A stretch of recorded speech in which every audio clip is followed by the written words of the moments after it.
And we're back. Hi, everybody. Welcome back to the Hot Mic Show. Today we're talking about Antifa being labeled as a street gang, or at least potentially being labeled as a street gang. And we did a little history of street gangs on the left and how effective they've been at bringing totalitarianism to people and then murdering hundreds of millions of them. It's kind of what they do.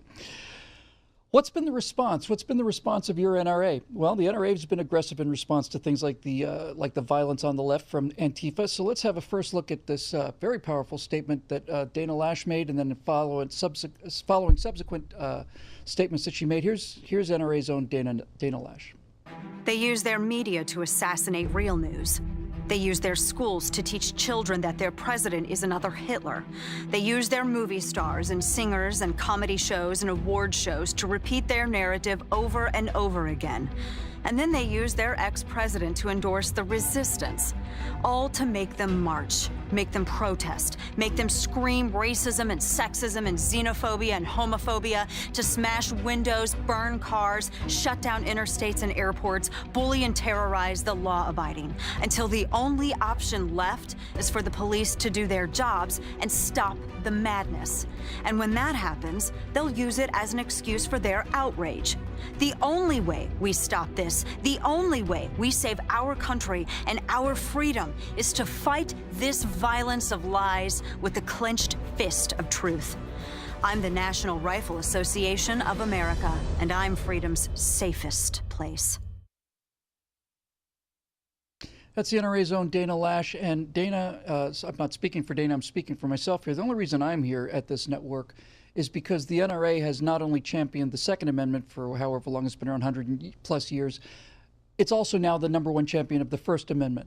Kind of funny how that works out, isn't it? Everybody's been saying during the history of this country that you don't have a First Amendment without the Second. Well, now we're defending both of those amendments. Here's another NRA star, that a person I admire very, very much, Antonia Okafor, talking about the accusations of violence against conservatives, when in point of fact, as always, it's the left that's doing the actual clubbing. Your movement is just a guise for the radical progressive, or rather regressive left. It's not about empowering women, it's about enforcing an aggressive and radical left agenda. Because pro-gun women can look for empowerment elsewhere. And as a former leftist, I can personally attest that more of us are realizing the full extent of your lies and manipulation every day. I'm not buying it. We are woke as hell. Yeah. No, empowered women like me are not buying it any longer. And let me repeat what my friend Dana Lash said. The only way we save our country and our freedom is to fight this violence of lies with the clenched fist of truth.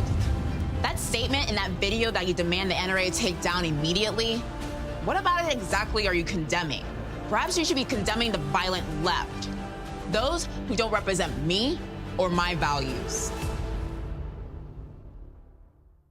You want to talk about empowered women? Those are two empowered women, and they are making a difference, ladies and gentlemen. It's your NRA at work making a difference, defending the Second Amendment and the First Amendment.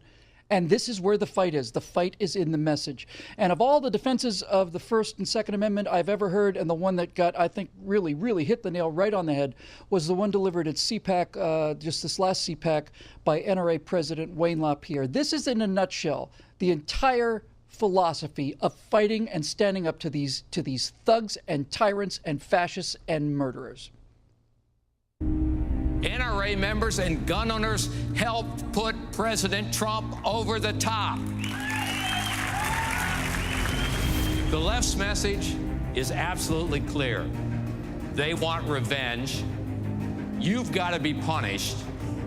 They say you're what's wrong with America, and now you've got to be purged. Maybe it's time these protesters took some advice from Barack Obama. The election has consequences, and we won. That's right. They called people fascists, yet they used the same brutal tactics that the fascists used in Europe in the 20s and the 30s. The leftist media is responsible for blowing the winds of violence as well. Think about it.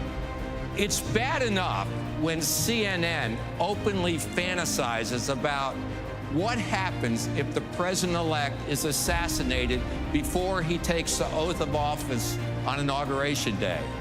When unelected, unaccountable judges can take that clear, unambiguous language and then twist it and pervert it to make it mean whatever they want, they might as well throw a Molotov cocktail at the U.S. Constitution. And make no mistake, if the violent left brings their terror to our communities, our neighborhoods, or into our homes, they will be met with the resolve and the strength and the full force of American freedom in the hands of the American people, and we will win because we are the majority in this country. Show them that we will not submit. We will not be intimidated. We will never surrender. Stand up, speak out, be bold, fight back, and stand with the NRA to defend the greatest expression of human freedom ever witnessed on the planet, the United States of America.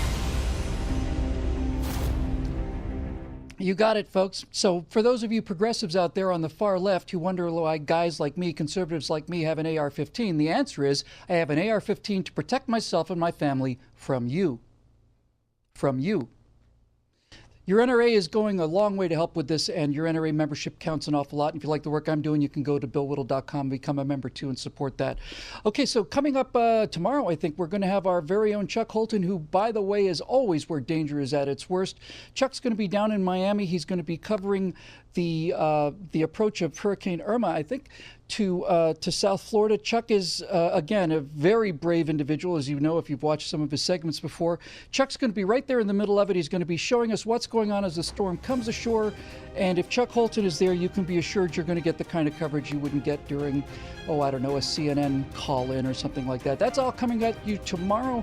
We will see you tomorrow. I'm Bill Whittle. This is the Hot Mic Show on NRATV.